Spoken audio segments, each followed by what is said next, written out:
So welcome everybody who's just coming in. I went ahead and got started. I had no idea there was going to be a flood as soon as I did that. But I'm Beth Carroll, and we're rolling because I've got a lot to cover. So what are some of the 6 fatal compensation mistakes? And as I said at the beginning to those of you that came in a little late, this may seem like it's a little bit left of center in terms of what your focus is. So I'm going to try to do this as sort of a high-level educational, what are the things that you need to think about? If you're brought into a meeting where they're saying, gosh, we got to fix our driver pay, or we got to fix our warehouse worker pay, what are the things that you need to be aware of that they should be thinking about and that they should be questions they should be asking before they start to make those changes? So the first mistake is not understanding that you can't talk about worker pay. Well, I don't care what worker you're talking about. Whether you're talking about your own pay, IT, or safety or risk, or anybody in the organization, you can't talk about making pay changes without understanding how it is going to be be affected by your culture and where you want to be in the market. So, quick question. Do you have slides on the IFDA app or not? I don't think so. I don't know. I gave them to Charlene. Yes, I can give you guys the slides. So you don't have to take copious notes. No, don't worry about it. And also, I'll forget later, but I do have a booth, 1007, I think is my booth. So if you want to stop by and talk to me later, I completely forgot to bring any business cards with me today, but I have a booth, so come find me.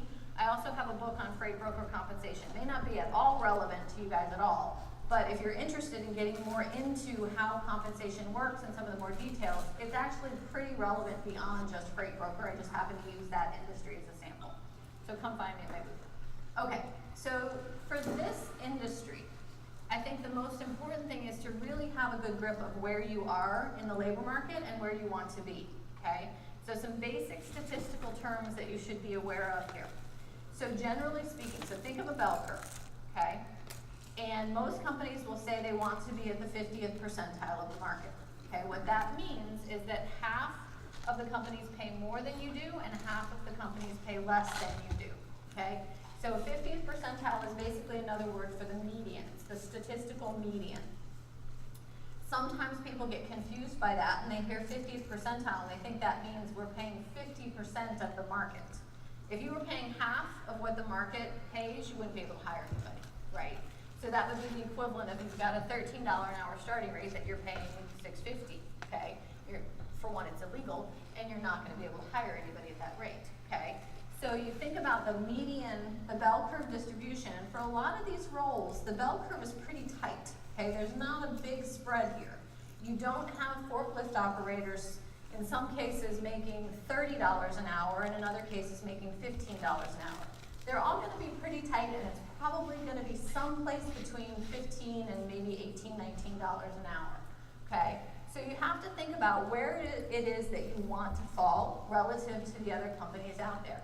Now, for warehouse workers, there are far better surveys than anything that I have where you can get that data. So chances are somebody in your HR group has pulled that data and has looked at what the market rate is for those jobs and will let you know for the different locations where your DCs are, what is the appropriate market rate.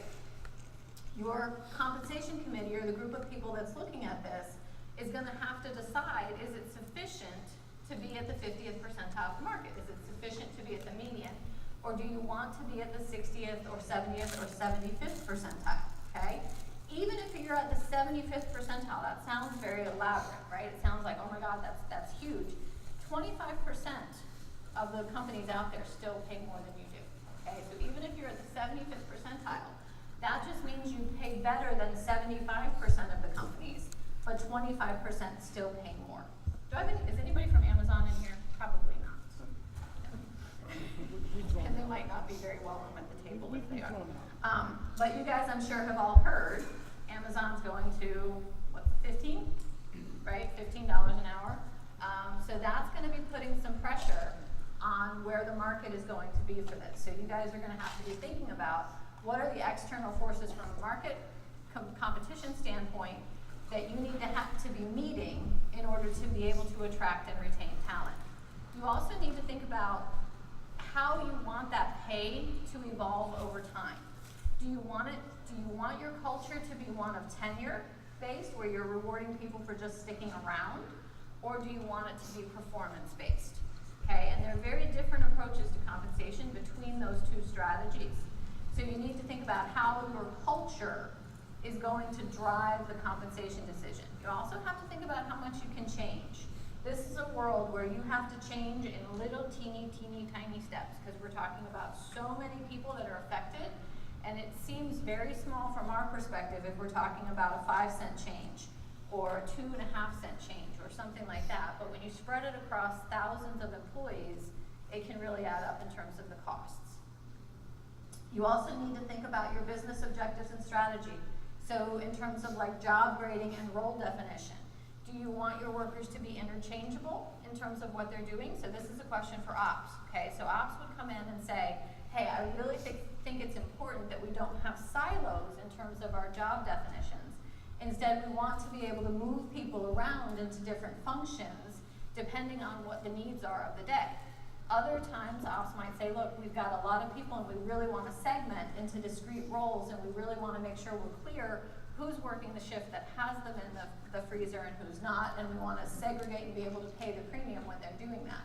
So you guys have to think about what your business objective and strategy is and how that's going to influence the roles you have, which is going to in turn influence how you want to pay them. So you really have to think about this very holistically. If you just come into it thinking it's a simple, okay, we're going to raise everybody a penny, or we're going to raise everybody 1% this year, 2%, or whatever your budget is, then you're not really thinking about it in terms of the full context of how you can get the strategic value out of your compensation expense.